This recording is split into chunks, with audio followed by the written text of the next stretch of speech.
been sitting here for about 2 weeks now. Two and a half weeks. Still hadn't opened it yet.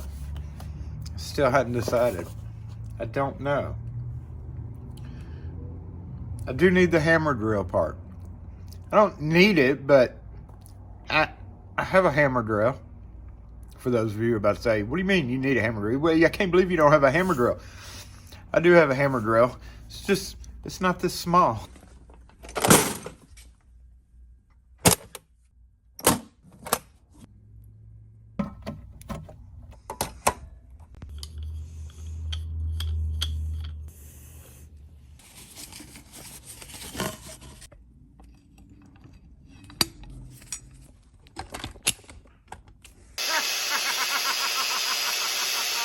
Day 2. It's been about 30 hours since I started filming this video and still hadn't. And they're still unboxed. Should I unbox them? I don't know why I'm so resistant to opening that. I don't know why I'm so resistant. I kind of know why, but I'm probably wrong about it. Now, my first 12-volt tool was, of course, we've seen this actually used in several videos, was the Fuel 3-inch Cutoff. This has actually been one of the better tools that I've ever gotten, and I've used it quite a bit since I got it. And when I got it, I was kind of like, am I going to use this? I mean, I was kind of hoping that it would avoid me having to hacksaw things, but you know, that's when everybody's like, you should totally try the 12-volt tools. And I could return these and get my $230-ish back. But today I could have used the impact driver. But one of the biggest things about using the 18-volt drill is, number one, I like bigger tools. I like not having to not running out of battery. I like the beefiness of them. And I just feel like these may not live up to my expectations. The impact driver, y'all know that I bitch about people using impact drivers, and that's mainly because of what I've run into. And all you fans of impact drivers are like, if you use it right, it's fine, just use it, blah, blah. I can't believe you use a handheld screwdriver. In my opinion, impact drivers should not be used to put on doorknobs, because there's literally no reason for it when you can just spin a hand screwdriver. But that's also because I've really never had a compact impact driver. Now, I'm still not going to use it for that. What I would use it for would be, I guess, just driving 3-inch screws into wood. However, the thing about that, let me go get it. I don't even have one in here, but here's how I use my drill. I'll slow down. So the rotary file is one of my most used bits. And it has to be chucked up in a drill. This is my 18-volt. Now, the 18-volt with the 5-amp battery pack has served me well, aside from a few minor chuck issues. And, this is like the second drill I've got. I got another one sitting back there on the counter. And, of course, we all saw the jigsaw that I got. I've used it a handful of times as well. But, it's more of a tool that you wouldn't use a whole lot of. And I've got some 3-amp, I've got 5-amp. I hadn't jumped up to the high output. They say the high output for the 18-volt is really sweet, but I haven't bought any of those because right now I've got like 4 of the 3, the 3-amp, a 5-amp, and then a small one and 2 5-amps. But that kind of does what I needed to do. And I like the drill part, being able to chuck up just a smooth shank bit, not having to use an impact driver. So if I'm on a job and I carry in this impact driver that I'm getting really close to opening, I feel like I'll still need the drill with me. So instead of just carrying the one where I can do whatever with, I'll have to have 2 right there beside me. And that doesn't make sense to me when the 2 of those are going to weigh more than the one drill that serves its purpose. Now, again, I don't have a small hammer drill. I have big hammer drills. I don't really often need a hammer drill, except when I run up on, say, concrete fill frames or cleaning out a hole, putting a hole in concrete for drop rods, concealed vertical rods, that type of stuff, or mounting a deadbolt. But most of the time what I do there is I'll cut into the metal with a high-speed steel hole saw, and then I will switch to a 1/2-inch bit and just kind of wallow the concrete out. It works fine, and it's no big deal to do that. So I still haven't decided whether or not I'll really get a whole lot of use out of this. Now the Dremel, I can see how the Dremel would be handy when I need to cut whatever you cut with a Dremel, but I don't do that whole lot except for cutting in strikes and cutting in Adam's right lock, stuff like that. The only other thing is, look, I don't have room. I don't have room right here in my box, so that means I'm going to have to buy a bigger. So really, I could hum and haw about it all day long, but literally I'm not going to know until I literally open them up and start using them, right? And the same way with the other one. I probably looked at it for a couple of weeks before I opened it.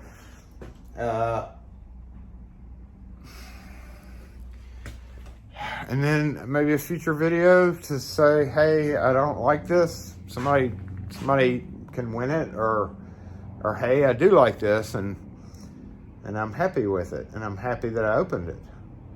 I was happy that I opened the 3-inch cutoff saw. I just don't know if I'm going to be happy with that, because I don't need another drill. I mean, the hammer drill, yeah, I may need it on a job, and it'd be good to have a small one in the truck, because I'm not going to carry that big one around all the time, especially with gas prices. I'm in the process of emptying as much as I possibly can out of the truck to reduce weight. And here I go adding 2 more tools, which this one doesn't weigh anything, so that doesn't really count, but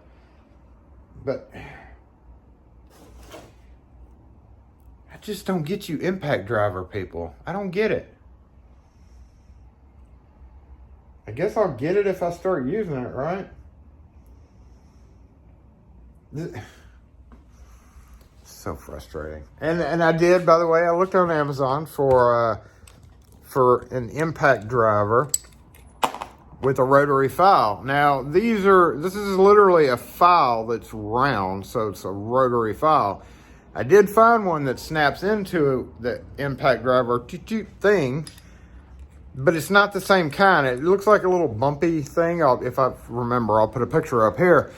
Now, I've tried those, and I don't like those compared to the actual file, because they don't do what that file does. That file cuts brass or strike plates great, where the bumpy one, when I've tried the bumpy ones, even though it says it cuts metal, really it just feels like it's chattering, like instead of actually cutting into it. And when I have used them, they just don't work as well as this does. So nobody makes one of these. I guess what I'm wondering is, is there an impact driver bit where you can tighten down a regular thing onto? What is that called? Post in the comments if you know. So it's kind of a whole change. It's not just the drill. When it comes down to it, it's not just the drill. It's not just the impact driver. It's the fact that you have to change how I've done things forever. And I'm a little bit resistant to change. I'll admit that. That's why I'm walking around here still just talking to the camera, trying to decide. So I'm going to open those up. Am I going to use them? I don't know. 2 days later.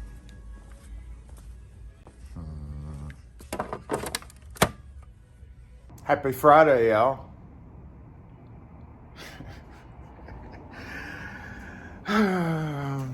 Maybe today.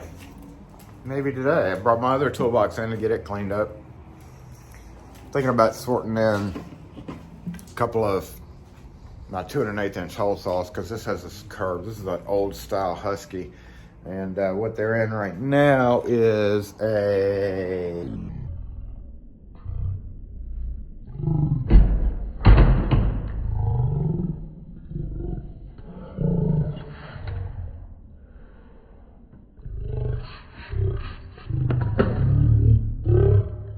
I think I was about right here when I realized that I was in slow motion film mode. I should have noticed the camera. But what was I saying? I'm switching out this because it's just a little too small. I mean, it's almost perfect. But what I am going to do is use this old style Husky. They stopped making these and they changed them to this style. This is the small one. They had a big and a small one. I wish I would have bought these if I would have known they were going to discontinue this style. And I see why they did it. Good and bad, right? These have 3 latches. But when I'm on a job, as weird as it sounds, I don't like snap, snap, snap taking off 3 latches. I'd much prefer to do the one. But with the one latch only, you have a seal problem more than likely, where that seal would have a chance to maybe open up. Again, with this one, since it's got this rounded top, it doesn't stack well. But you know, honestly, it's a pretty heavy duty case. I wish they'd give us the option on both styles of it. So that's what I'm doing this morning, is switching all that around. So that's what I'm going to get to. And then finally, the end goal may be to have room in my toolbox for a cute little drill and impact gun, right? That's the ultimate goal here. See, it kind of fits perfectly. But we're not going to talk about it a lot because you can't get it anymore. Uh-oh. What happened?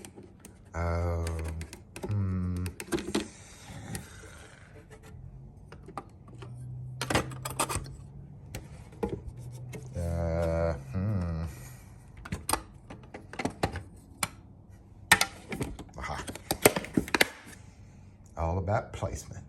Day 4.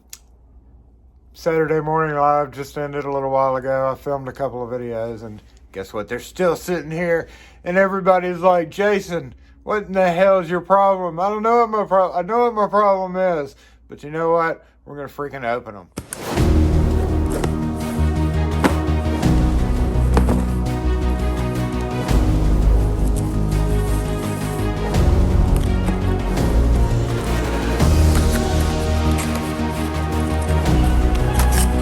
Because I've decided that indeed these would be perfect for cabinet lock installations, and I do a lot of cabinet lock installations, and now I'm going to have to offer that service even more to pay for this fun new little toy. Look at that. This is the Win Game. What's that sticker for? Register, enter the code in the box. By the time you see this video, I would have done checked the code and to see if I'm a winner or not. Okay. Look at the baby drill. I'm going to get made fun of because I have a baby drill. That's kind of a fat ass little baby drill. Sorry, baby drill, but you are. And this little impact gun. Wow. Okay, and the 4-amp battery, which I'm excited about, actually. I mean, that's a $60 battery, right? That's the way I look at it. I'm looking at it value-wise. The battery itself, $60. I can use that battery with my mini cutoff tool if I have a crap load of stuff to cut. Yet another Milwaukee bag, and let's take a peek at the, oh, forgot that guy. Let's take a peek at this Milwaukee bag. This one's kind of fat. It's fat with the H.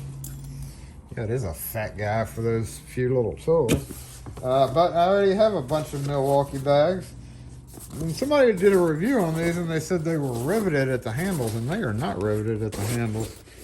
So you got a little pocket there, you got a little pocket there, pocket over here. Pretty much the same Milwaukee bag that everybody who has a Milwaukee. It's bigger though. It's a pretty big bag. Not bad. Okay. Yep. Let's get this guy open and we'll plug these in and charge them. Okay. Coming off. I don't know if they're charged or not. And also the other one I have is this is a 2-amp and I've got a 1-amp. So actually the better batteries for the For the other ones is good too. Hope I win, y'all. Make this worthwhile, won't it?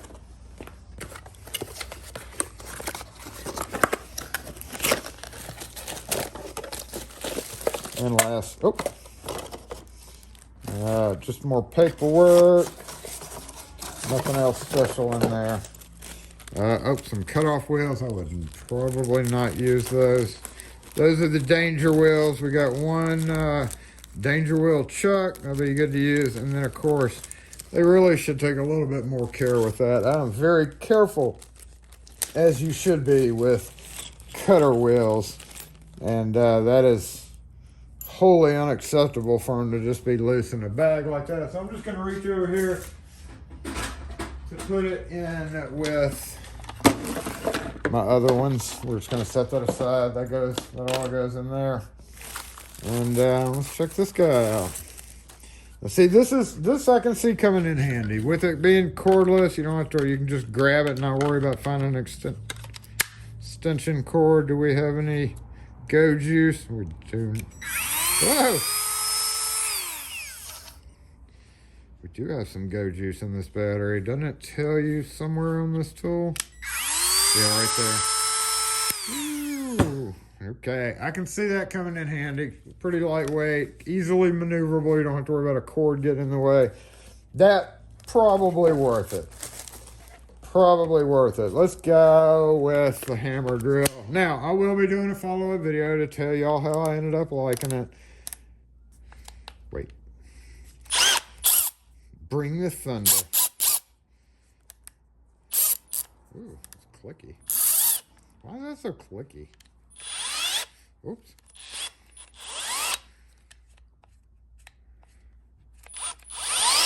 That was weird. The light, I'm wondering if the light shines. That's one thing about drills. The light shines along the bottom and you can't see. I don't know how well that light is. Is this battery? How's this battery? It's only 2. And my first ever 12 volt impact. What the hell? Come on. Okay.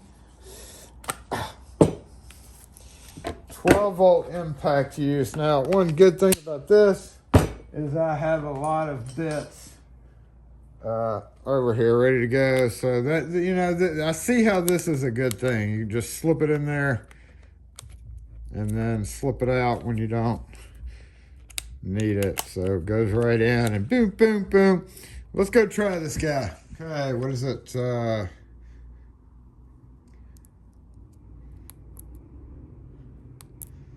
1, 2, 3. I don't know the different functions. We're gonna go full out, whatever the hell that is. So here we go.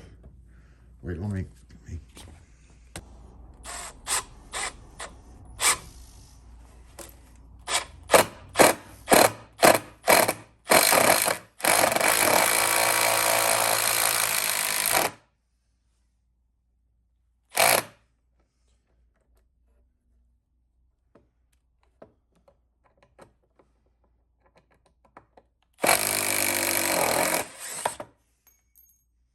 This thing's just stupid.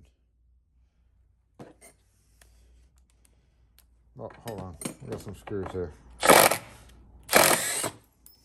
Damn, that's fast. What about 2?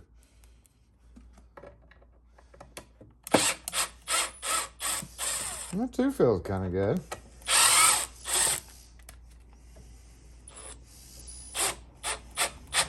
Ah, sideways. Oh, sideways again. What the hell? Okay, I'm just gonna go so.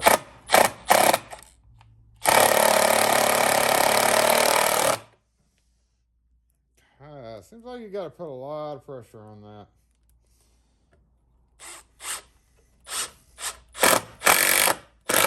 I think 3 is a good setting for hardwood. One more time.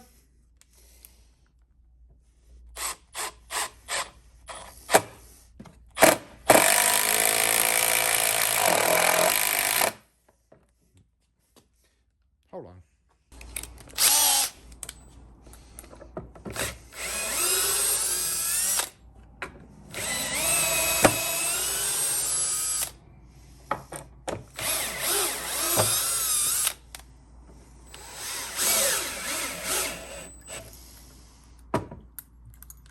Tell me again why everybody likes impact drivers. I'm not.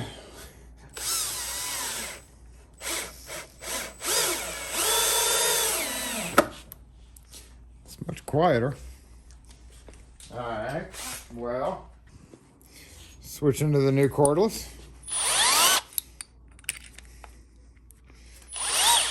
Comparing it to the 18 volt, might add.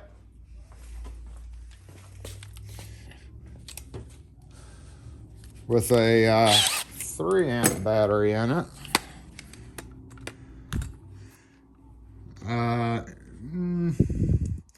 Not necessarily a whole lot of length savings there. Definitely would be shorter for this way. But let's see how it does. I'm going to use actually a different bit for this. Same number 2. Same number 2. We want it off of thunder, right? No thunder mode. Let's see how this does.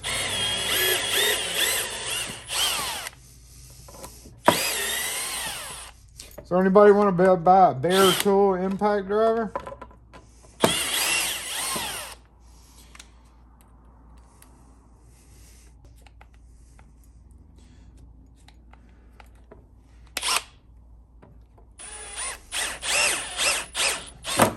Every time I try to go to the mode, a little slip there. Every time I go to the mode, kudos to these screws, by the way. And you're probably going to say, you shouldn't do number 2. I'm a little too impatient for the number 1 setting. That's technically how you're supposed to drive this. Now, I have noticed I keep trying to shift to forward and it doesn't press in well with my finger. I don't like that.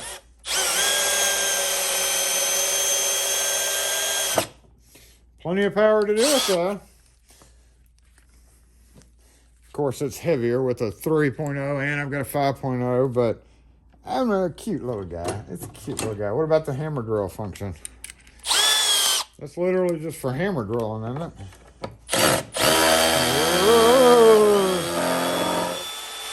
Okay, I'm liking the drill. Oh, no.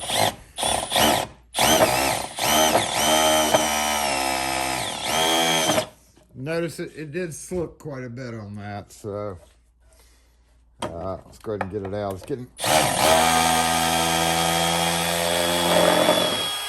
getting kind of warm. I'm going to drop that on the floor.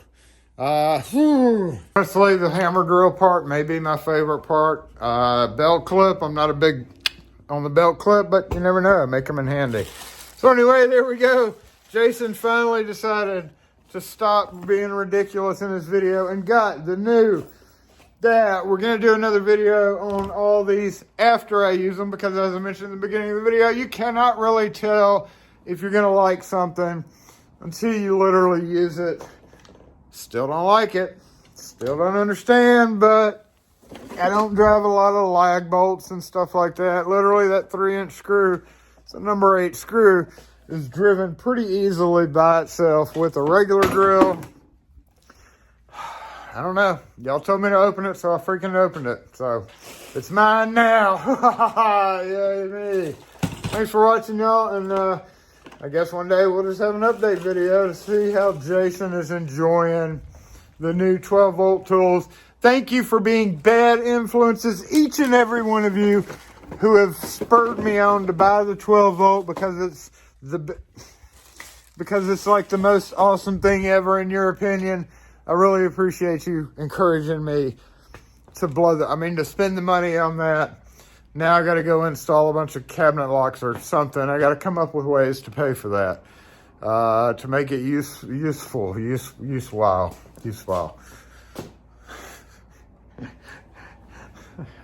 I hate buying. I've bought a lot of tools over the years that I didn't end up using, y'all, and I just didn't want that to be another one. Hopefully it won't be, but I kind of like the hammer drill. Probably use that. A Dremel, yeah. I'm going to bring Dremel 3000. The I Love You Dremel 3000 is going to come back in the shop now because I don't need a quarter Dremel in the truck. Now that we have the Milwaukee quarter Dremel, so new tool day. Finally, Jason opened it and got done with this ridiculously, tediously long video where he spent 98% of the time deciding whether or not to do it. I did it. Thanks for watching, y'all. We'll catch you next video.